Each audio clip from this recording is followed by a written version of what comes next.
Voltamos com Iluminuras. Hoje, no encontro com o autor, eu estou conversando com o juiz de execução penal em Pernambuco, Adeildo Nunes.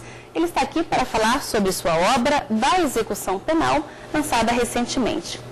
Adeildo, você fala no livro sobre o dever que o Estado tem de punir o infrator. E fala também do dever que o mesmo Estado tem de fazer com que ele possa ser reintegrado à sociedade depois que sair da prisão.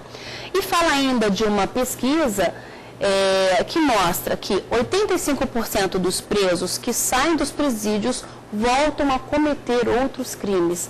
Fala um pouquinho sobre isso. Na verdade, o princípio da reintegração social é um princípio constitucional.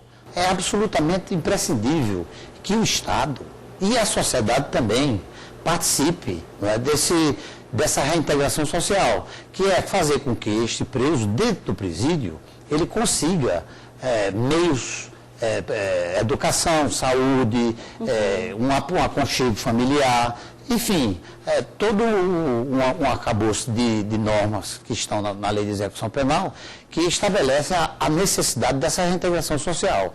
É evidente que essa reintegração social só pode ser concedida também se o preso quiser.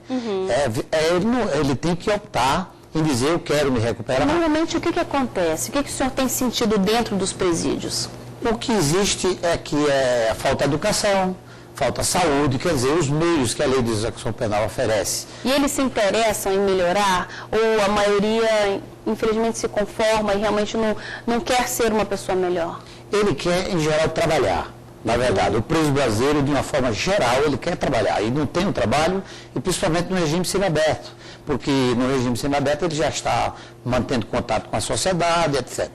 Então, o trabalho eu considero da maior importância para essa reintegração social, até porque profissionaliza. O perfil de um preso brasileiro hoje, que está entrando hoje, é de uma pessoa de 18 a 24 anos, analfabeto, família desconstituída, sem profissão, e o pior é a gente saber que ele ingressa nos presídios, geralmente com um pequeno delito. E quando ele cumpre a pena, a tendência de reincidir, e agora com um crime mais grave. Então, em outras palavras, o Estado está pagando, nós, aliás, também estamos pagando, porque o dinheiro sai do erário público e, portanto, é de nossos impostos, e esse dinheiro não está sendo muito bem aplicado porque o preso não está tendo essa possibilidade de retornar ao convívio social sem mais delinquir.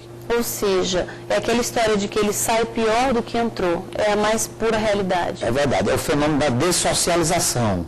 Quer dizer, é um preso que às vezes até tem uma profissão ao ingressar dentro do presídio, mas com pouco tempo ele perde aquela condição de profissional e quando retorna não sabe fazer mais nada. Quer dizer, isso é um fenômeno da dessocialização, que é a situação em que o preso volta para o convívio social pior do que entrou.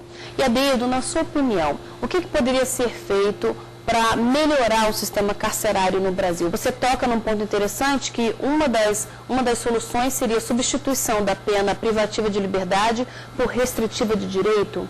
Fala um pouquinho sobre isso. As penas alternativas surgem como grande solução para o Brasil.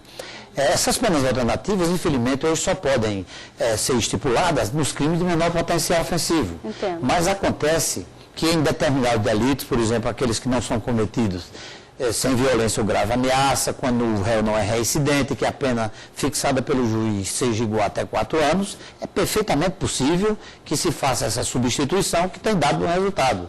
Porque o preso brasileiro hoje, custo financeiro é muito alto e o custo social também, devido à reincidência. E está comprovado de que apenas 5 ou 10% das pessoas que cumprem pena restritiva de direito voltam a delinquir. Portanto, é uma boa alternativa a fixação de pena restritiva de direito em substituição à prisão, porque está comprovado de que a prisão não tem conseguido recuperar. Como está o Brasil em relação a outros países nessa questão do sistema carcerário? Nós precisamos avançar muito, por exemplo, no monitoramento eletrônico. O controle eletrônico de preso, com a prisão domiciliar, ela será muito mais útil do ponto de vista financeiro e social. Isso já é feito lá fora e o Brasil precisa urgentemente adotar o modelo, por exemplo, que já existe na Europa e nos Estados Unidos há mais de 10 anos. Agora que o monitoramento está chegando ao Brasil, mas de forma muito tímida, até porque nós não temos ainda uma legislação apropriada e estamos aguardando que o Congresso Nacional aprove para poder ingressar em todo o Brasil. Adeildo, muito obrigada pela sua presença e, olha, parabéns pela sua obra. Obrigado também. E agora você fica sabendo quais são as novidades, quais são os livros jurídicos que acabaram de chegar às livrarias.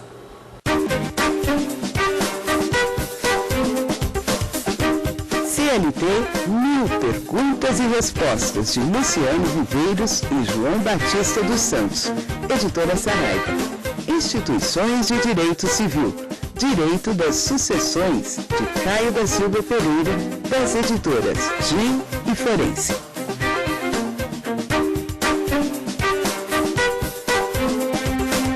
Nossa dica de leitura de hoje é um clássico da literatura política e está disponível também em pocketbook. O livro O Príncipe, de Nicolau Maquiavel, é interessante para todos os cidadãos, especialmente para aqueles que estudam direito, história, ciências sociais, administração, economia, entre outros.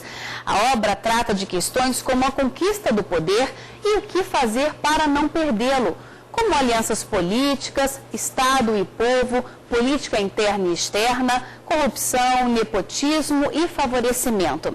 Essa obra vem ainda com as anotações elaboradas por Napoleão Bonaparte, que tinha esta obra como livro de cabeceira.